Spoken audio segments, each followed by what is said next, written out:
নতুন একটা ব্লগে সবাইকে স্বাগত। আশা করি তোমরা সবাই ভালো আছো আর আমিও খুব ভালো আছি। আর আজকে আছে আমাদের উপনয়ন বাড়ি মানে পৈতে বাড়ি, তাই আমি এই ড্রেসটা পরে নিয়েছি। এই ড্রেসটাই পারফেক্ট মনে হলো। আর তোমরা জানিও আমাকে কেমন লাগছে। হেয়ারটাকে কম করে নিচ্ছি, এরপর হেয়ারটাকে খুলেই রাখবো কারণ আমার তো স্মুথনিং করা আছে, একটা জাস্ট মিনি ক্লাচার দিয়ে আটকে। আর এই অক্সিডাইজের ইয়ারিংটা পরেছি, তোমাদের কেমন লাগছে বলবে। আমার অক্সিডাইজের ইয়ারিং খুবই ভালো লাগে। তো চলো এখন বেরোনো যাক।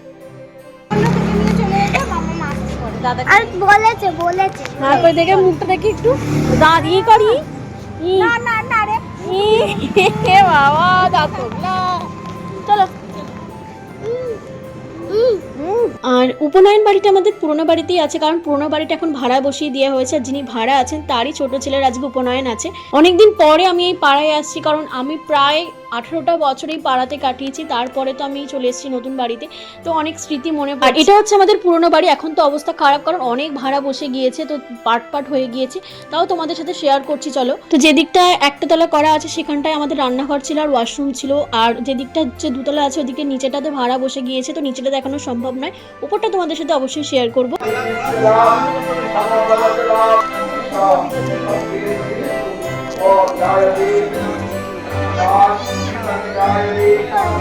এসে দেখি কিনা এখানে যজ্ঞ শুরু হয়ে গিয়েছে, পুজো হচ্ছে। আর যে ছেলেটা কোলে বসে আছে ওরই উপনয়ন আছে আজকে।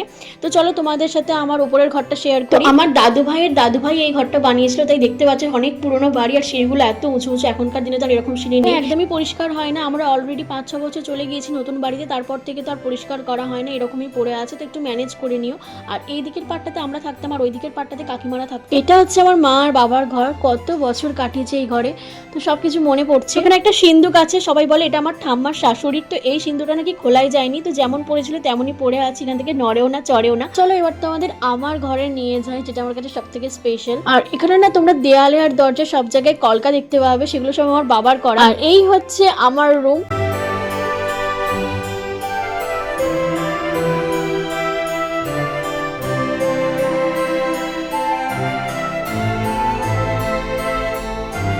তো চলো কাকিমাদের ঘরে নিয়ে যাই। আর এই রুমটাতে আমার কাকিমার কাকু থাকতো, মানে সবাই থাকতো, আমার ভাইও থাকতো। আমার বোন তো নতুন বাড়িতে হয়েছে তো। আর ওই দিকের যে ঘরটা আছে ওই ঘরে কেউই থাকতো না, ওই ঘরে মানে স্টোর রুম বলতে পারো। এই হচ্ছে আমাদের বিশাল বড় ছাদটা আমার সব থেকে বেশি ভালো লাগে। ছাদ যদি বড় হয় না খুবই ভালো লাগে।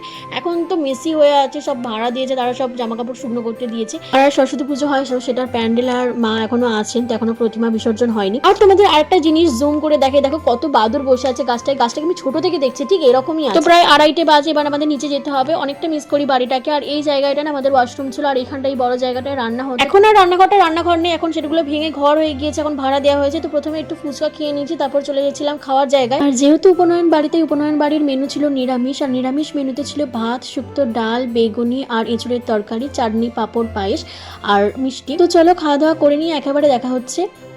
তো খাওয়া দাওয়া কমপ্লিট হয়ে গিয়েছে। আর আমার পছন্দের আইসক্রিম কিন্তু 2-in-1 যেটা আমি পেয়েছি। তোমাদের কি ফ্লেভার ভালো লাগে সেটা অবশ্যই বলো। আমার 2-in-1 আর বাটারস্কচ দুটোই ভালো লাগে। আইসক্রিমটা খেয়ে নিচ্ছি এখানে দাঁড়িয়ে, কারণ না হলে গলে যাবে, তারপর বাড়ির পথ ধরবো। তো বাড়ি চলে এসেছি। তো ভিডিওটা এখানেই শেষ করছি। ভিডিওটা ভালো লাগলে অবশ্যই কিন্তু লাইক করো, সাবস্ক্রাইব করো আর অবশ্যই শেয়ার করো। দেখা হবে নেক্সট ভিডিওতে, ততক্ষণ পর্যন্ত টাটা।